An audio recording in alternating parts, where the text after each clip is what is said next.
কেরানীগঞ্জে গ্রাহক সহ রূপালী ব্যাংক কর্মচারীরা ডাকাতের হাতে জিম্মি। এলাকায় আতঙ্ক, আত্মসমর্পণের আহ্বান আইনশৃঙ্খলা বাহিনী। গণহত্যা ধামাচাপা দিতে হাসিনার নির্দেশেই বন্ধ ছিল ইন্টারনেট, পলকের স্বীকারোক্তি। পিলখানা হত্যাকাণ্ডে 58 জনের বিরুদ্ধে ট্রাইব্যুনালে অভিযোগ। টঙ্গীতে ইজতেমা মাঠের নিয়ন্ত্রণ আইনশৃঙ্খলা বাহিনীর হাতে। 35 জন নিখোঁজের দাবি মুসল্লিদের, খুনিদের ছাড় নয় বললেন স্বরাষ্ট্র উপদেষ্টা। জাতীয় নির্বাচন নিয়ে প্রধান উপদেষ্টার ভাষণে হতাশ বিএনপি। ভোট ঘিরে অন্তর্বর্তী সরকারের বিভিন্ন পদক্ষেপে যুক্তরাষ্ট্রের কড়া দৃষ্টি।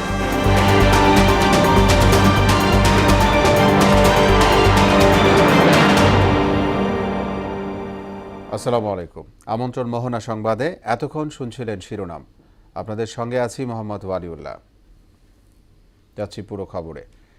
রাজধানীর কেরানীগঞ্জে রূপালী ব্যাংক কর্মকর্তা কর্মচারী ও গ্রাহকদের জিম্মি করে রেখেছে ডাকাত দল। বেলা 2টার দিকে ব্যাংকের জিঞ্জিরা শাখায় একদল ডাকাত প্রবেশ করে ভেতরের সবাইকে জিম্মি করে। পরে বিষয়টি জানাজানি হলে পার্শ্ববর্তী একটি মসজিদ থেকে মাইকিং করে ব্যাংকে ডাকাত দলের হানা দেওয়ার খবর প্রচার করা হয়। খবর পেয়ে সেনাবাহিনী, র্যাব ও পুলিশ সদস্যরা ব্যাংক ভবনটি ঘিরে রেখেছেন। জিম্মিদের মুক্তি দিয়ে ডাকাতদের আত্মসমর্পণের আহ্বান জানিয়েছেন তারা। পরে দেখেছে ভাত খায় দেখি 2টার পরে আমি এসে দেখেছি এখানে ডাকাত ঢুকছে। আমি তো যাই না, আমি বিপদে পড়ছি। লাস্টে গাড়ি নিতে অনেক কষ্ট হয়েছে। লাস্টে আমি গাড়িটা এইটাই খেলাম। দর্শক, ঘটনাস্থলে আছেন সহকর্মী মোহাম্মদ সুজন। বিস্তারিত জানবো তার কাছ থেকে। সুজন, নিশ্চয়ই আপনি আমাকে শুনতে পাচ্ছেন। ব্যাংকের জিম্মি দশার সার্বিক চিত্র আমাদের জানাবেন আপনি।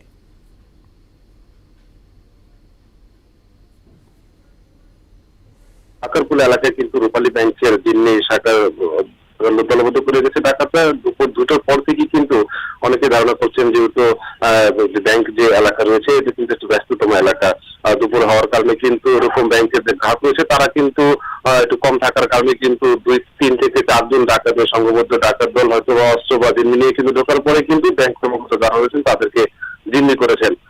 আমি কথা বলেছিলাম এই বিষয়ে ঢাকা জেলার পুলিশ সুপারের সাথে। তিনি যেমনটি বলেছেন যেহেতু ডাকাত দলের সদস্যদের হাতে হয়তো অস্ত্র বা এরকম কিছু থাকতে পারে যেন কোনো বিশৃঙ্খলা বা অপ্রীতিকর ঘটনা ঘটতে না পারে, সেই বিষয়টা কিন্তু বিবেচনা রেখে কিন্তু তারা অভিযান শুরু করেছেন। আমি যদি একটু আপনাদের সাথে যোগ করতে চাই, এই র্যাব, পুলিশের পাশাপাশি সেনাবাহিনী এখনো কিন্তু রয়েছে, নির্বাহী ম্যাজিস্ট্রেটও রয়েছে, যে অভিযানের সার্বিক পরিস্থিতি বা অভিযান নির্দেশনার জন্য বা পরামর্শের জন্য কিন্তু নির্বাহী ম্যাজিস্ট্রেট রয়েছে। তারাও কিন্তু এখানে তদারকি করছে যে সব বিষয় যে অভিযান বা পরিচালনা করার জন্য যেন অক্ষতভাবে তাদের উদ্ধার করা যায়। অন্যদিকে কিন্তু ডাকাতদের কিন্তু মাইকিং করে বলা হচ্ছে যেহেতু জিম্মিদের ছেড়ে দেওয়ার পর আত্মসমর্পণ করার জন্য কিন্তু তারা বলছেন। পাশাপাশি যে উৎসব জনতা রয়েছেন তাদের কারণে কিন্তু যে উদ্ধার কাজ, সেই কাজটি কিন্তু বিঘ্ন করছেন। প্রশাসনের পাশে তারা সবাইকে বলছেন যেহেতু একটি দুর্ঘটনা না ঘটে তার জন্য কিন্তু নিরাপদে সবাইকে থাকার জন্য কিন্তু সার্বিক পরিস্থিতি বলা যায়। যেহেতু আমি কথা বলেছিলাম তাদের সাথে, আইন শৃঙ্খলা বাহিনীর সাথে, তারা যেমনটি বলছেন যেহেতু যানবাহনের নিরাপত্তা সে বিবেচনা করেই কিন্তু তারা অভিযান এখন পরিচালনা করেনি। হয়তো বা কিছু সময়ের মধ্যে কিন্তু তারা অভিযানের দাবি বাইরে বলা যায়। ব্যাংকের আশেপাশে কিন্তু যে ভবন রয়েছে সব কিন্তু প্রশাসনিকভাবে সবকিছু ঘিরে রেখেছে। তো এই ছিল আমার কাছে রানীগঞ্জের যে ব্যাংক ডাকাতি, রূপালী ব্যাংকের সর্বশেষ পরিস্থিতি। জি সুজন, ধন্যবাদ। ব্যাংক ডাকাতির খবর নিয়ে আমাদের সঙ্গে যুক্ত হয়েছিলেন সহকর্মী মোহাম্মদ সুজন। গণহত্যার বিষয়টি ধামাচাপা দিতেই জুলাই-আগস্ট আন্দোলন চলাকালে সাবেক প্রধানমন্ত্রী শেখ হাসিনার নির্দেশে ইন্টারনেট বন্ধ রাখা হয়েছিল। তদন্ত সংস্থার জিজ্ঞাসাবাদে সাবেক আইসিটি প্রতিমন্ত্রী জুনায়েদ আহমেদ পলক কথা স্বীকার করেছেন বলে জানান আন্তর্জাতিক অপরাধ ট্রাইব্যুনালের চিফ প্রসিকিউটর তাজুল ইসলাম। এদিকে সাবেক আইজিপি চৌধুরী আবদুল্লাহ মামুন সহ 3 পুলিশ কর্মকর্তাকে সেফ হোমে নিয়ে জিজ্ঞাসাবাদের অনুমতি দিয়েছেন আদালত। বিস্তারিত কাজী পাপুর রিপোর্টে। জুলাই-আগস্টের গণহত্যা এবং মানবতা বিরোধী অপরাধে অভিযোগে দায়ের করা মামলায় সাবেক পুলিশ প্রধান চৌধুরী আবদুল্লাহ আল মামুন ও এনটিএমসির সাবেক মহাপরিচালক মেজর জেনারেল জিয়াউল আহসান সহ 8 জনকে আন্তর্জাতিক অপরাধ ট্রাইব্যুনালে হাজির করা হয়। মামলার অগ্রগতির রিপোর্ট তুলে ধরার কথা থাকলেও অধিক তদন্তের জন্য 2 মাসের সময় বাড়ানোর আবেদন করে প্রসিকিউশন টিম। নতুন করে 3 জনকে জিজ্ঞাসাবাদের অনুমতিও চাওয়া হয়। এত বড় গ্র্যাভিটির একটা মামলার প্রপার তদন্ত করা, প্রপার একটা রিপোর্ট সাবমিট করার জন্য অনেক সময় প্রয়োজন। এই কারণে আমরা আজকে 2 মাস সময় চেয়েছিলাম, 2 মাস সময় দিয়েছেন। বৈষম্যবিরোধী ছাত্র আন্দোলন চলাকালে বন্ধ করে দেওয়া হয় ইন্টারনেট সেবা। কার নির্দেশে তা হয়েছে সেটা খোলাসা করেন চিফ প্রসিকিউটর। ইন্টারনেট বন্ধের মাধ্যমে জুলাই আগস্টের সংগঠিত গণহত্যাকে গোটা দুনিয়ার কাছ থেকে আড়াল করার যে আড়াল যে করা হয়েছে, প্রধান যে নিউক্লিয়াস শেখ হাসিনা তার নির্দেশে, তার পরবর্তী কমান্ডার জুনায়েদ আহমদ পলকের পরবর্তী নির্দেশে তদানীন্তন ক্ষমতাশালীরা এই আসামিরা বাংলাদেশের নেট শাটডাউন করেছিল। তাজুল ইসলামের অভিযোগ সম্ভাব্য সাক্ষীদের টার্গেট কিলিং এর মাধ্যমে হত্যা করা হচ্ছে। প্রত্যেকটা সাক্ষীর নিরাপত্তা নিশ্চিত করা রাষ্ট্রের প্রত্যেকটা বাহিনীর দায়িত্ব, গোয়েন্দা সংস্থা সহ। এরপরে যদি আমরা কোনো টার্গেট কিলিং বা সাক্ষীদের ব্যাপারে হেনস্থা, আহত বা নিহত হওয়ার খবর পাই, ট্রাইব্যুনালের পক্ষ থেকে কিন্তু আমরা যথাযথ ব্যবস্থা গ্রহণ করব। এসব মামলার বিচারের এখতিয়ার ট্রাইব্যুনালের নেই। আসামি জিয়াউল আহসানের এমন আবেদনের প্রেক্ষিতে চিফ প্রসিকিউটর বলেন, আদালতের বিচার প্রক্রিয়াকে বিতর্কিত করতে এটা করা হয়েছে। কাজী পাপ্পু, মোহনা সংবাদ, ঢাকা। রোহিঙ্গা মানবিক সংকট নিরসন এবং আসিয়ানের সেক্টরাল ডায়ালগ পার্টনার হিসেবে বাংলাদেশের অন্তর্ভুক্তি সহ বিভিন্ন বিষয়ে বাংলাদেশকে সহায়তা অব্যাহত রাখবে মালয়েশিয়া। মিশরের রাজধানী কায়রোর সেন্ট রেজিস হোটেলের প্রধান উপদেষ্টা অধ্যাপক মোহাম্মদ ইউনুসের সঙ্গে সাক্ষাতে কথা বলেন মালয়েশিয়ার উচ্চশিক্ষামন্ত্রী ডক্টর জাম্বুরি আব্দুল কাদের। জানান, বাংলাদেশের সাথে আরও ঘনিষ্ঠ সম্পর্ক স্থাপনে রাজি মালয়েশিয়া। বৈঠকে মালয়েশিয়ায় বাংলাদেশি নিয়োগ, উচ্চশিক্ষার ক্ষেত্রে সম্পর্ক সম্প্রসারণ, রোহিঙ্গা সংকট নিরসন সহ পারস্পরিক স্বার্থ সংশ্লিষ্ট বিষয়ে আলোচনা হয়। এদিকে কায়রোর আল আজহার বিশ্ববিদ্যালয়ে আজ ভাষণ দেবেন প্রধান উপদেষ্টা ডক্টর মোহাম্মদ ইউনুস। টঙ্গীতে ইজতেমা ময়দানের নিয়ন্ত্রণ আইনশৃঙ্খলা বাহিনীর হাতে। সরকারি নির্দেশে ইতোমধ্যেই মাঠ ছেড়ে গেছেন মুসল্লিরা। মাওলানা জুবায়ের ও সাদপন্থীদের দাবি, এখনও অন্তত ৩৫ জন মুসল্লি নিখোঁজ রয়েছেন। এদিকে হতাহতদের পরিবারের পক্ষ থেকে এখনও মামলা হয়নি বলে জানিয়েছে পুলিশ। ওদিকে ইজতেমা মাঠে হত্যায় জড়িতদের ছাড় না দেওয়ার ঘোষণা দিয়েছেন স্বরাষ্ট্র উপদেষ্টা জাহাঙ্গীর আলম চৌধুরী। মুন্সিগঞ্জ প্রতিনিধি মোহাম্মদ সুজনের সহায়তায় আরও জানাচ্ছেন এমআর আসাদ। সরকারের নির্দেশনা মেনে টঙ্গী ইজতেমা ময়দান ছেড়ে গেছে তাবলিগ জামাতের দুটি পক্ষ। মঙ্গলবার রাতের সংঘর্ষে নিহত হয়েছেন 4 জন। হাসপাতালে চিকিৎসা নিচ্ছেন আরও হাজার খানেক মানুষ। সরকার যেভাবে বলা হয়েছে ওভাবে আমাদের বড়রা ফিকির করে এখন তো ময়দান থেকে সাথীরা বাইর হয়ে গেছে। সরেজমিন ঘুরে দেখা যায়, ইজতেমা ময়দানের পাশে মাদ্রাসার ফটকে শাবলের আঘাতে তৈরি হয়েছে গভীর ক্ষতচিহ্ন। ভাঙচুর হয়েছে দরজা, জানালা, ছাত্রদের পাঠকক্ষ ও সামগ্রী।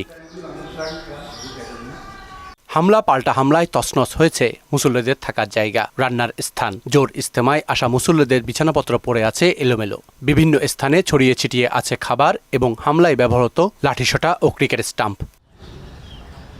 তাবলিগ জামাতের সাথী মুরব্বীরা তুলে ধরলেন সে রাতের নির্মম ঘটনার চিত্র। উভয় প্রস্তুত থাকবো, তখন মারামারি।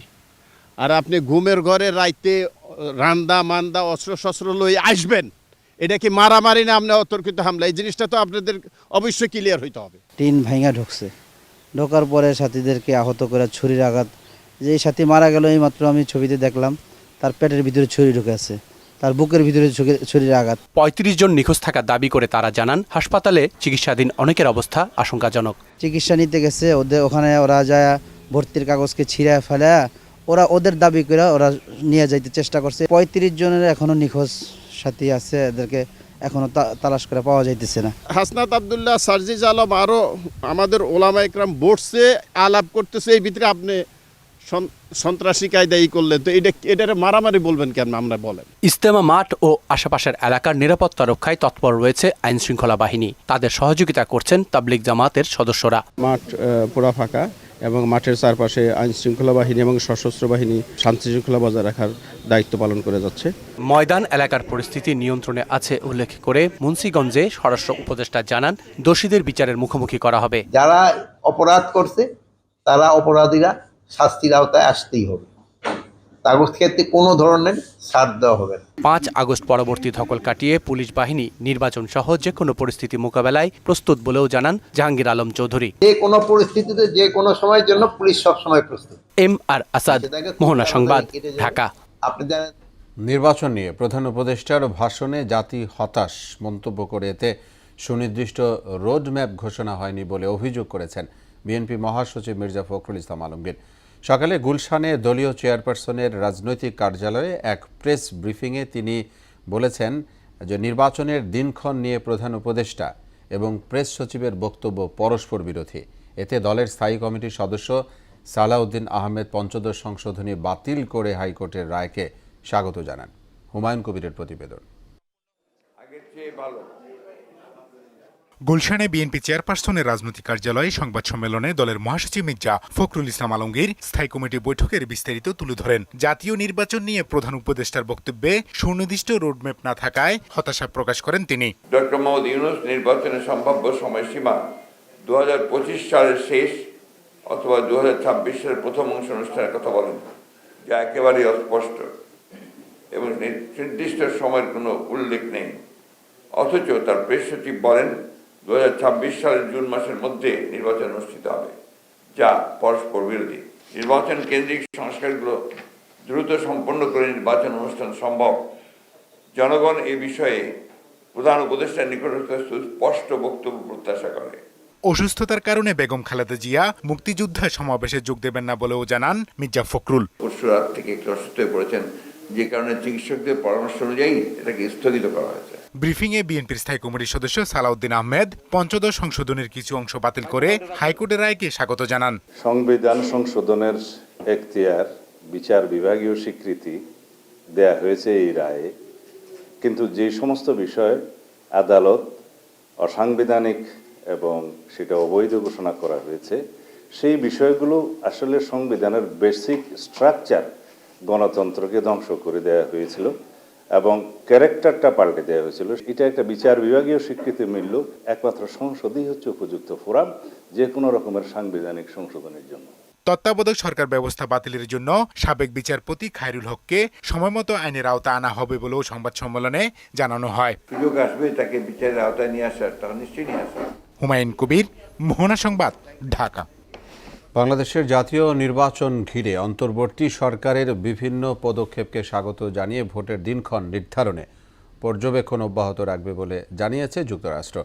নিয়মিত প্রেস ব্রিফিংয়ে মার্কিন পররাষ্ট্র দপ্তরের principal deputy spokesperson Vedanta Patel এসব কথা বলেন। ব্রিফিংয়ে সাবেক প্রধানমন্ত্রী শেখ হাসিনার বিরুদ্ধে গুমের সম্পৃক্ততা তদন্তে যুক্তরাষ্ট্রের সমর্থন আছে বলেও জানিয়েছেন তিনি।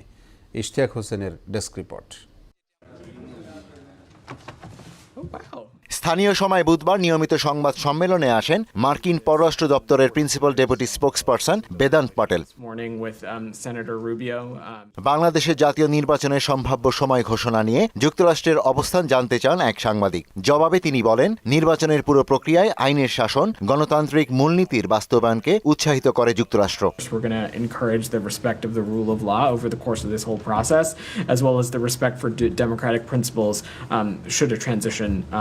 to fruition. And as we would throughout the world, we would advocate for free and fair elections conducted in a peaceful manner. সাবেক প্রধানমন্ত্রী শেখ হাসিনার গুম সংশ্লিষ্টতা ও নিষেধাজ্ঞা নিয়ে ওই সাংবাদিকের প্রশ্নের জবাবে বেদান্ত প্যাটেল বলেন, গত 2 দশকে শত শত বাংলাদেশিকে জোরপূর্বক গুম করা হয়েছে এমন প্রতিবেদনে যুক্তরাষ্ট্র গভীরভাবে উদ্বিগ্ন। এ নিয়ে অন্তর্বর্তী সরকারের প্রচেষ্টা প্রশংসার দাবি রাখে। Deeply troubled by the reports that hundreds of Bangladeshis were forcibly disappeared over the past 2 decades. It also inflicts the trauma of uncertainty on the families.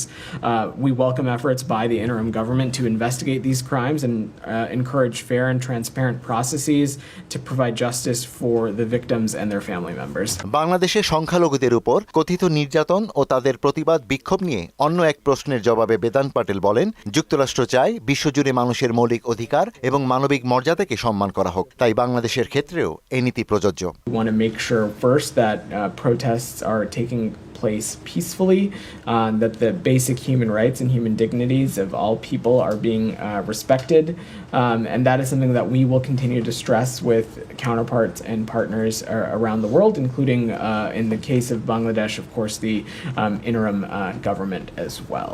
Ishtiaq Hossain, মোহনা সংবাদ। পিলখানায় বিডিআর হত্যাকাণ্ডে সাবেক প্রধানমন্ত্রী শেখ হাসিনা ও তার নিরাপত্তা উপদেষ্টা তারিক সিদ্দিকী সহ 58 জনের বিরুদ্ধে আন্তর্জাতিক অপরাধ ট্রাইব্যুনাল অভিযোগ দায়ের করেছেন নিহতদের পরিবারের সদস্যরা। পিলখানায় 57 জন সেনা কর্মকর্তাকে নৃশংসভাবে হত্যার ঘটনা পূর্ব পরিকল্পিত বলে অভিযোগ করেছেন শহীদ কর্নেল মুজিবুল হকের স্ত্রী মেহরিম ফেরদৌসি। এই হত্যাকাণ্ডকে বিডিআর বিদ্রোহ না বলার অনুরোধও করেন তিনি। কাজী পাপ্পুর আরেকটি রিপোর্ট। 2009 সালের 25 ফেব্রুয়ারি পিলখানা হত্যাকাণ্ডের বিচার দাবিতে আন্তর্জাতিক অপরাধ ট্রাইব্যুনালে অভিযোগ জমা দিয়েছেন শহীদ পরিবারের সদস্যরা। তৎকালীন বিডিআরের ডিজি মেজর জেনারেল শাকিল আহমেদের ছেলে রাকিন আহমেদ, শহীদ কর্নেল মুজিবুল হকের স্ত্রী ফেরদৌসি, কর্নেল কুদরত ইলাহির ছেলে সাকিব রহমান সহ 15 থেকে 20 জন শহীদ পরিবারের সদস্য এ সময় উপস্থিত ছিলেন বলে জানান অ্যাডভোকেট উদয় তাসমির। পিলখানা হত্যায় শহীদ সেনা কর্মকর্তাদের পরিবারের সদস্যরা বলেন, শেখ হাসিনা ও তার দল আওয়ামী লীগ বাংলাদেশের জাতীয় ও রাষ্ট্রীয় স্বার্থবিরোধী রাজনৈতিক এজেন্ডা বাস্তবায়ন করেছে। সে লক্ষ্যে পরিকল্পিতভাবে দুই বাহিনীকে ধ্বংসের নীল নকশা প্রণয়ন করে। আমরা আইন পড়েছি একমাত্র একটা কারণেই, যে আমাদের বাবার বিচার আমরা চাই এবং আমাদের বাবার বিচার করে ছাড়বো। যে পরিমাণ ষড়যন্ত্র হয়েছে 57 দেশপ্রেমিক সেনাবাহিনী অফিসার হত্যা করার জন্য, শুধু বাংলাদেশ সেনাবাহিনী ধ্বংস করার জন্য না, বাংলাদেশ রাইফেল ধ্বংস করার জন্য না, বাংলাদেশের সার্বভৌমত্ব ধ্বংস করার জন্য। পিলখানা হত্যাকাণ্ডকে পূর্ব পরিকল্পিত উল্লেখ করে একে বিডিআর বিদ্রোহ না বলতে সবাইকে অনুরোধ করেন শহীদ কর্নেল মুজিবুল হকের স্ত্রী মেহরিম ফেরদৌসি। যারা প্ল্যান করে মেরে পোড়ানোর ব্যবস্থা করে, তারপরে বেয়নে দিয়ে খোঁচায় কিংবা ড্রেনে ফেলে এবং পরিবারদেরকে ঘর থেকে ধরে নিয়ে যে কোয়ার্টার গার্ডে নেয় এবং বাচ্চাদেরকে বুট দিয়ে লাথি দিতে দিতে নিয়ে যায়। আপনারা অনেক কিছুই জানেন না যে আমাদের সাথে কি হয়েছে। সুতরাং এটাকে পরিকল্পিত হত্যাকাণ্ডই বলবেন। তদন্তের মাধ্যমে প্রকৃত দোষীদের বিচারের মুখোমুখি দাঁড় করানোর দাবিও জানান তিনি। ইনকোয়ারি কমিশন হোক আর যেটাই হোক, তারা বের করবেন। কাজী পাপ্পু, মোহনা সংবাদ, ঢাকা। আগস্টে দেশের রাজনৈতিক প্রেক্ষাপটের প্রভাব পড়েছে অর্থনীতিতে, ফলে গতি হয়েছে ধীর। এমন তথ্য জানিয়ে অন্তর্বর্তী সরকারের এটি সামলানো বেশ কঠিন হবে বলে মনে করেন বাংলাদেশে আইএমএফের রিভিউ মিশন প্রধান ক্রিস পাপাজর্জিও। সকালে অর্থ মন্ত্রণালয়ের সংবাদ সম্মেলনে চলমান কিস্তি আর আর্থিক খাতের নানা প্রসঙ্গে সংস্থার পর্যবেক্ষণ তুলে ধরেন তিনি। বলেন, আইএমএফ আগের শর্ত পূরণের পর ফেব্রুয়ারিতে চতুর্থ ধাপে বাংলাদেশকে $64 কোটি ঋণ দেবে।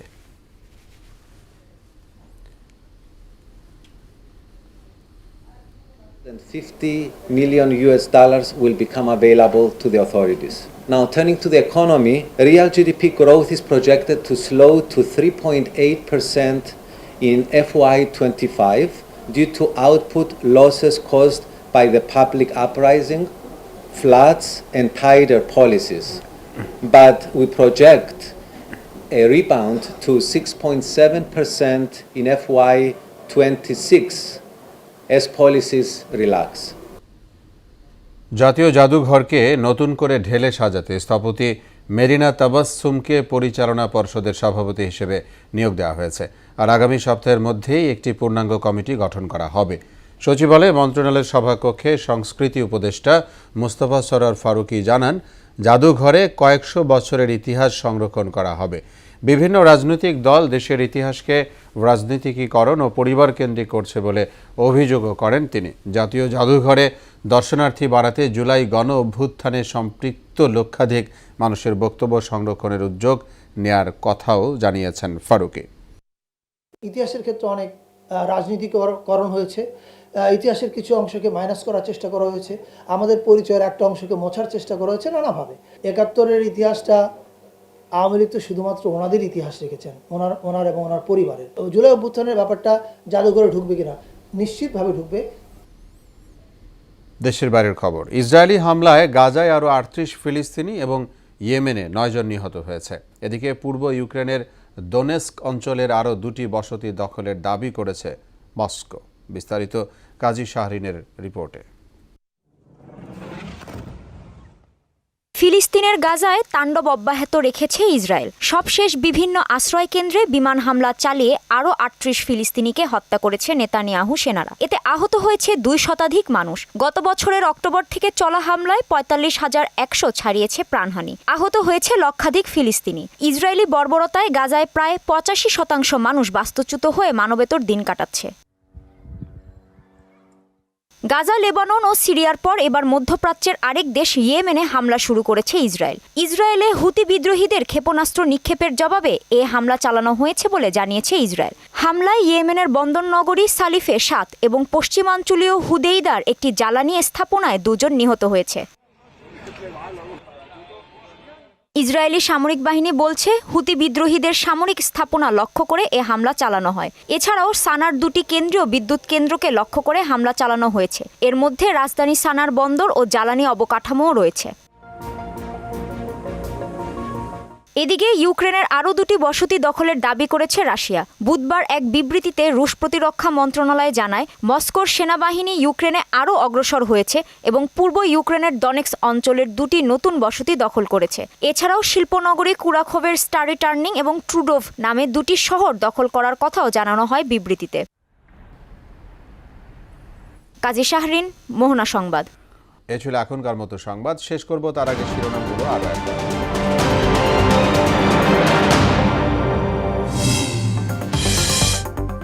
কেরানীগঞ্জে গ্রাহক সহ রূপালী ব্যাংক কর্মচারীরা ডাকাতের হাতে জিম্মি, এলাকায় আতঙ্ক, আত্মসমর্পণের আহ্বান আইনশৃঙ্খলা বাহিনীর। গণহত্যা ধামাচাপা দিতে হাসিনার নির্দেশেই বন্ধ ছিল ইন্টারনেট, পলকের স্বীকারোক্তি। পিলখানা হত্যাকাণ্ডে 58 জনের বিরুদ্ধে ট্রাইব্যুনালে অভিযোগ। টঙ্গীতে ইজতেমা মাঠের নিয়ন্ত্রণ আইনশৃঙ্খলা বাহিনীর হাতে, 35 জন নিখোঁজের দাবি মুসল্লিদের। খুনিদের ছাড় নয় বললেন স্বরাষ্ট্র উপদেষ্টা। জাতীয় নির্বাচন নিয়ে প্রধান উপদেষ্টার ভাষণে হতাশ বিএনপি। ভোট ঘিরে অন্তর্বর্তী সরকারের বিভিন্ন পদক্ষেপে যুক্তরাষ্ট্রের কড়া দৃষ্টি। সবাইকে আবারও শুভেচ্ছা। পরবর্তী সংবাদ রাত 9টায়। এর আগে সন্ধ্যা 7টায় দেখবেন সংবাদ এক নজরে। মোহনার সবশেষ খবর জানতে ভিজিট করুন www.mohana.tv। সংবাদ দেখতে পারেন ফেসবুক ও ইউটিউবেও। এতক্ষণ সঙ্গে থাকায় ধন্যবাদ সবাই।